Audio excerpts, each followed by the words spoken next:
Hey guys, I'm Pete Mundo. We're Heartland College Sports Weekly, part of heartlandcollegesports.com. It's great to be here with you as we get it going following a horrible, absolutely horrible week one. And, when I look back on what happened here in week one for the Big 12, my oh my, you got to start with the fact that the Big 12 fan can no longer mock the Sun Belt, okay? You just can't. You can't do it. I mean, it is crazy when you think about the fact that the Sun Belt plays the SEC oftentimes, it seems like on a yearly basis, that game before they play their rivalry week. And now we have a situation where the Big 12 loses 3 games to the Sun Belt, and the Big 12 now looks like a total horse's ass. So first off, we're brought to you by mybookie.ag. That, of course, is our partner throughout the entire college football season. You go there, use the promo code BIG12, that's BIG12. You get a 100% sign-up bonus on your first deposit. They're a really important partner for us throughout the college football season. So mybookie.ag, promo code BIG12. And of course, if you're getting us on the podcast right now, leave us a rating, a review. We'll send you a free Heartland College Sports koozie in the mail. All you got to do is send me a screenshot of that rating and review to Pete Mundo, Mundo, at heartlandcollegesports.com. So let's get into what exactly happened here for the Big 12 and start with the disaster that kicked things off yesterday, and that was Iowa State's awful 31-14 loss to Louisiana Lafayette. So this game was horrible from the get-go, and it's gotten to the point now where I understand getting off to slow starts in September, but it's time for, as good as Matt Campbell has been, and I understand the expectations are as such where yesterday should not come close to happening. He deserves credit for it. But as much credit as we give Matt Campbell, you have to also be fair and say, this guy gets off to terrible starts. The month of September is always horrible for Matt Campbell. And for a team that wants to compete for Big 12 titles now, which kudos to them, they can actually have that conversation. You've got to win like the month of September is not the preseason. All right, it still counts. And Matt Campbell has been awful that first month. So I know we like to talk about October and Iowa State and big upsets, Oklahoma and Brocktober for Brock Purdy. But guys, the month of September is still part of the season. And apparently in Ames, they don't really understand that. And it's fair to be critical of that after yesterday's disaster against Louisiana Lafayette, 31-14. Charlie Kolar was not there yesterday, their star tight end. But that does not explain the drop passes by the rest of the players at wide receiver and tight end. Brock Purdy finishing 16 of 35, 0 touchdowns, 1 interception. I mean, this is a guy that could have been a dark horse Heisman contender. And the guy, yes, there were drop balls, but he was far from spectacular anyway. And let's be honest about Brock Purdy. If you're going to be a first-round NFL draft pick, if you can't drag a team, yes, missing a star tight end, but missing one star tight end, if you can't drag a Big 12 team across the finish line against a Sun Belt opponent and you lose by 17 points, you can't throw a single touchdown, that's an embarrassment for Brock Purdy. I mean, it's an embarrassment for the entire offense, Tom Manning on down. Breece Hall had a nice game, the running back, 20 carries, 100 yards, and a score. But think about this for the Raging Cajuns. This was the first top 25 road win in program history. They were previously 0 for 26. 0 for 26 against top 25 opponents. The only other top 25 win they had came at home against Texas A&M back in 1996. And anytime you're in the same conversation as Texas A&M, that is not a good place to be at all. At all. And you think about the slow starts last year, Northern Iowa. I mean, this is on Matt Campbell, and he's got to take full responsibility for this loss, and I think that he will. But still, that was a terrible, terrible defeat for Iowa State. Then you had also Kansas State, losing 35-31 to Arkansas State, a game that the Wildcats led by 14 points in the first half. They end up blowing it to, once again, Sun Belt team. I'll start with something optimistic here for Kansas State. I think they've got their stud running back in Deuce Vaughn, who a lot of people are comparing to Darren Sproles because he's like 5'5", 5'6", and solid, quick, everything else.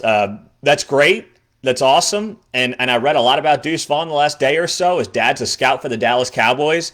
Great story. Great job by Chris Kleiman recruiting him. He only had, I think, 3 other Big 12 offers, or actually didn't have any other Big 12 offers. He was interested. He got interest from KU, TCU, and I believe it was Baylor, and none of them offered him. How about that? Now, I know it's one game, but still, Deuce Vaughn is and was very impressive yesterday at running back for Kansas State. The offensive line was hit or miss. The offensive line was hit or miss very much, but Skylar Thompson was not good. He missed a lot of deep throws and throws that normally I think last year he would have made. Skylar Thompson was not good, and maybe it's working behind a new offensive line and everything else, but for a veteran senior quarterback to play like he did yesterday, that was not a good scene for Skylar Thompson. So I was very underwhelmed. I know he got pulled out of the game for a drive.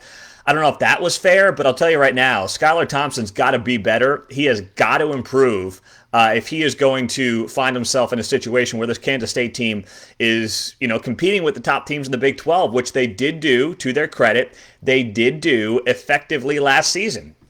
But based on the team I saw yesterday, lose to Arkansas State after being up 2 touchdowns, couldn't make a stop late in the game. That's an embarrassment. And I know that both these teams, Arkansas State and Louisiana Lafayette, they're not rollover FCS teams, right? They're solid Sun Belt programs. But still, you're a Power 5 program, you're a Big 12 team, and you embarrassed yourself. Both Kansas State and Iowa State did. Iowa State more so. But that's also why I did pick Arkansas State and Louisiana Lafayette to cover both of these games. I didn't think they'd win them outright, but I picked them both to cover these games because I thought the way this offseason went was disastrous, for Power 5 teams. So to go into a game like this, knowing your opponents have nothing to lose, you've got no home field advantage because the stadium's mostly empty, depending on, Iowa State was very empty, Kansas State was mostly empty. It sets up for a situation like what we saw yesterday. But I didn't think they'd lose them outright, and they did. And it's just horrible for the Big 12 that is how the season kicked off. So leave your comments, by the way, and we'll get to them. Tyler, on the K-State game, the line and the defense was horrible. Absolutely, Tyler. You are spot on, man. We're on Facebook Live, so be sure to check us out there. The offensive line, and the defense were both terrible. They got to get better, no doubt about it. They've got to get better. It was a horrible start to the season for the Big 12 yesterday, and horrible day, actually. Next game, West Virginia easily over Eastern Kentucky, 56-10. Now, Eastern Kentucky lost to Marshall last week, 59-0. So we can't go crazy about this game. But let's find some optimism here for the Big 12 after the way those other 2 games went. Jarrett Doege, I almost said Seth Doege, Texas Tech quarterback. Jarrett Doege was solid, 3 touchdown passes. Right call there for Neil Brown, picking him to be the starting quarterback over Austin Kendall. How about this, though, too? You wanted to see the running game get going, right? And Letty Brown and Alex Sinkfield each had over 100 rushing yards, 2 touchdowns. First time that West Virginia had 2 rushers over 100 since 2017. Last year, there was not a single time a West Virginia running back rushed for over 100 yards. They were the 3rd worst rushing offense in the FBS last year. So I know it's bad competition. But still, when you're West Virginia, if you're a Mountaineers fan and you were looking for some type of optimism coming out of that game yesterday, you got some of it. You got some of it. And you know what? Any Big 12 team with the way yesterday went would have taken, just ask Iowa State or Kansas State or Kansas what they would take yesterday. They would take this performance by West Virginia, that's for sure. Now, it didn't get off to a great start because 11 players were suspended early in the day, 10 on offense, including wide receiver, offensive line starters. Don't know what that's all about yet. It was not COVID-related, but even a great win like West Virginia over Eastern Kentucky couldn't go on perfectly because there had to be some problem for those 11 a.m. kickoff games in the Big 12. That's just the kind of day that it was. So there's not a lot to say about the Mountaineers' win over Eastern Kentucky, but undoubtedly, you take it. We're recapping Week 1 of the Big 12 football season. I'm Pete Mundo. We are on Facebook Live right now. We'll be up on the podcast later today. We're brought to you by mybookie.ag. Promo code BIG12, BIG12 for a 100% sign-up bonus. So be sure to check us out on the podcast as well. Then we had a gap in the schedule. There were no games in the afternoon. The next games kicked off at night. The Sooners roll Missouri State 48-0. Boy, Spencer Rattler. I know he only played a couple of quarters, but I tweeted out a video, actually. Go to our Twitter account. It's at Heartland_CS. The dimes that Spencer Rattler was throwing yesterday for a redshirt freshman, I mean, just unbelievable stuff. Quick release, great pocket presence for a freshman. I thought this might be a year with a redshirt freshman where things don't look great to start, and I'm sure there will be freshman moments, okay? It was Missouri State after all. But there were just some incredible throws yesterday. So he threw for almost 300 yards, 4 touchdowns. They were up 31-0 at the end of the first quarter. The game was over by then. Charleston Rambo, 4 catches, 80 yards, and 2 scores to light things up. So you like what you're seeing there to start things off. Once again, not great competition. Not great competition. So you can't overstate it. But with that being said, Oklahoma did what it was supposed to do, which you can't say about some of the Big 12 teams yesterday, so give them credit for that.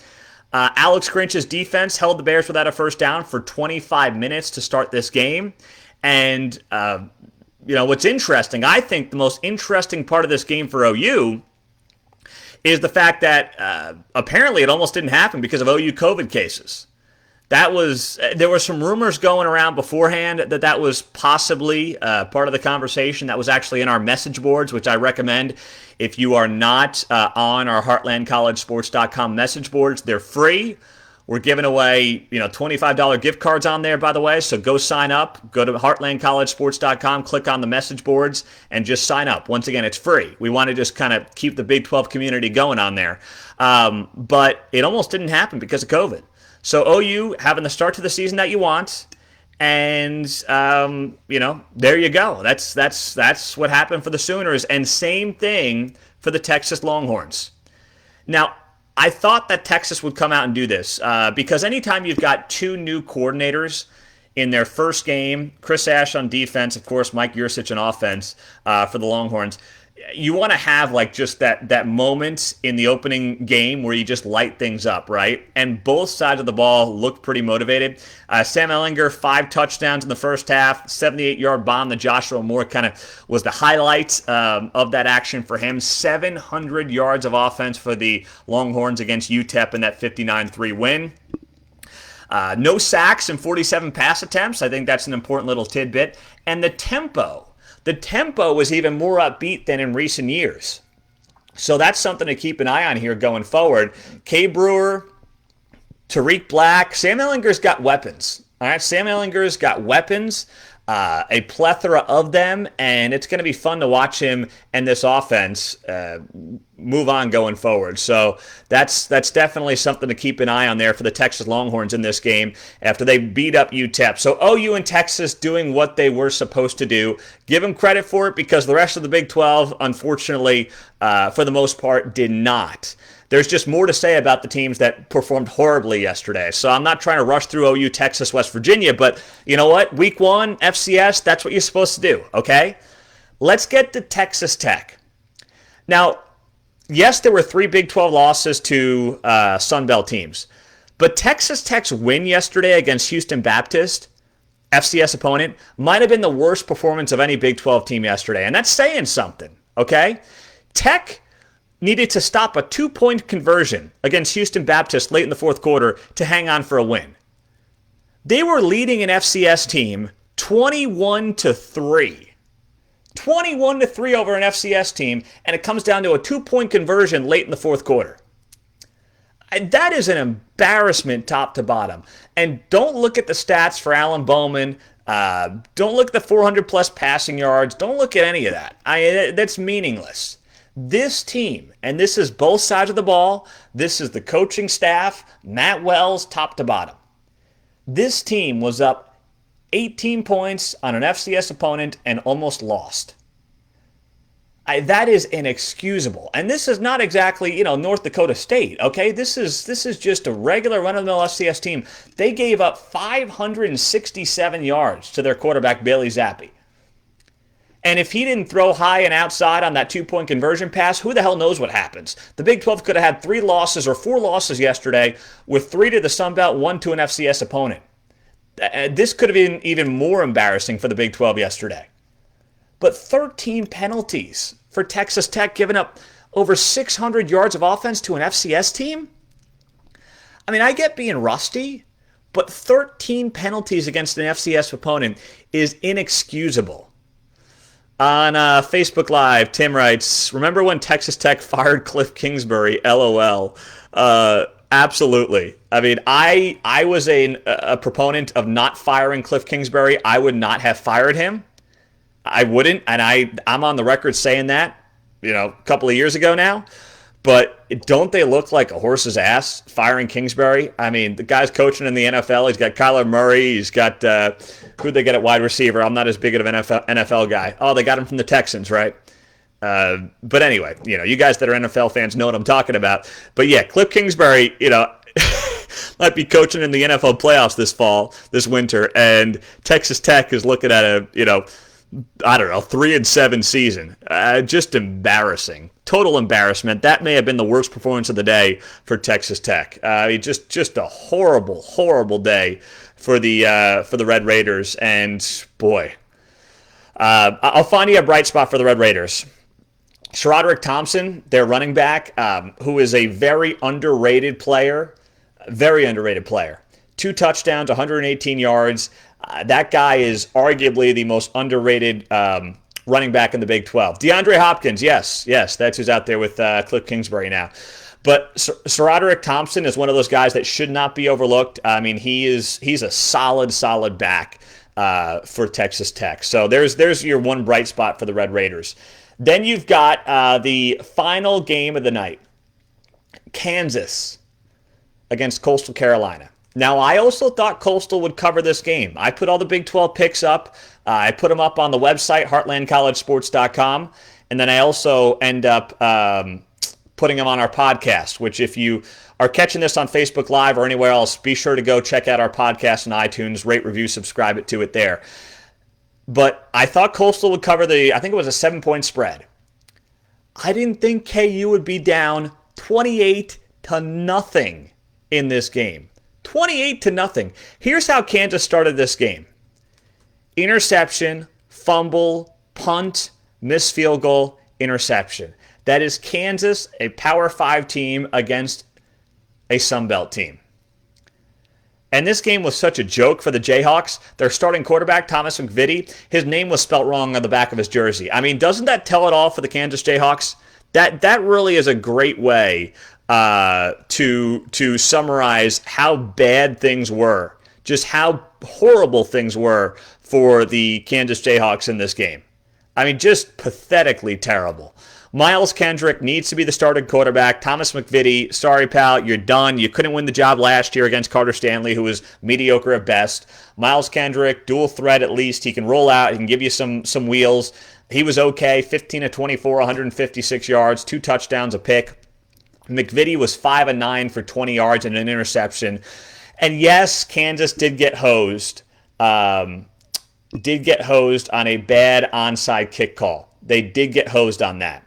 But boy, it doesn't matter. It shouldn't come down to that. You're playing Coastal Carolina at home, a team you got embarrassed by last season in that 12-7 game, and you're down 28-0. And yet they couldn't figure out how to use Puka Williams. This is on Facebook Live. Les Miles, quote, I have Puka Williams. I'll wait till I'm down 21-0 to use him. That's exactly right. I mean, that's exactly right. It was embarrassing. And I'm a big Brent Dearman guy. He's KU's offensive coordinator who took over the job middle of last year. Had a great game plan against Boston College, led them to that victory over Texas Tech. The offense showed some life last season. But I don't know what happened to Brent Dearman last night, but boy, that was just a terrible showing. Tyler on Facebook Live, if KU goes 0-10 and doesn't compete at all in any conference games, is Les Miles gone? I don't think so. No way. I mean, first off, you got the fact that COVID has decimated these athletic departments, so there's no way that is going to happen. Just no way, no how. I don't see it. He's making a ton of money.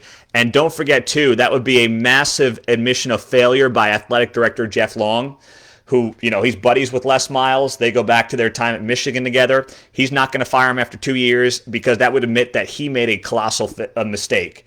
And honestly, the only reason Jeff Long is there is to try to turn around the football program.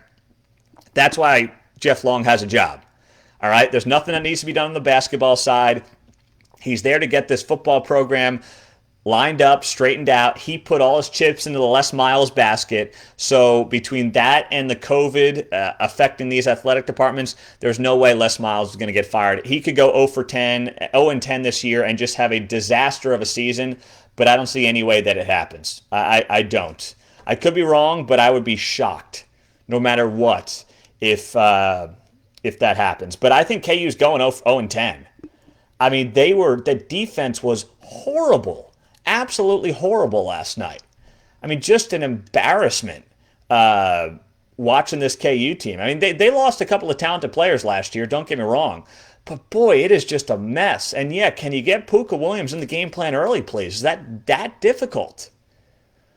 Jeez. So, I mean, just a terrible, terrible start for the Big 12. Really frustrating. I had a couple of OU fans say to me on Twitter, well, I can't wait till OU leaves this terrible conference. Really? You want to go to the Big Ten or the SEC where you got to share the top of the food chain with Alabama or Ohio State? OU's got it great right now. They dominate this conference. They get credit. They go to a college football playoff. They just got to get over the college football playoff hump. The Big 12 is not holding OU back from winning a national championship. So any OU fan who thinks that is foolish, is completely foolish. OU should be very pleased with how things are going. They run the conference with Texas, and that's that, and they can still get to the college football playoff. That's all you care about, all right? So any OU fan trying to leave the conference is wrong. They are just flat out wrong.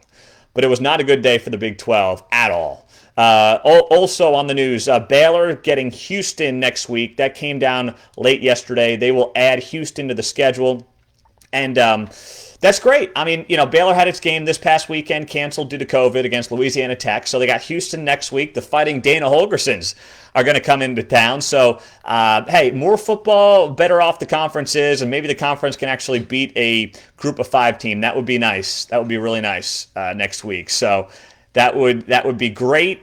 And I'm glad that Baylor is doing that, getting a 10th game on the schedule after their game was canceled this past week. So there's your rundown of the games from yesterday in the Big 12. We'll do this every Sunday here on Facebook Live. It also will go up on the podcast as well. I'm Pete Mundo. HeartlandCollegeSports.com is the site. Be sure to go check it out.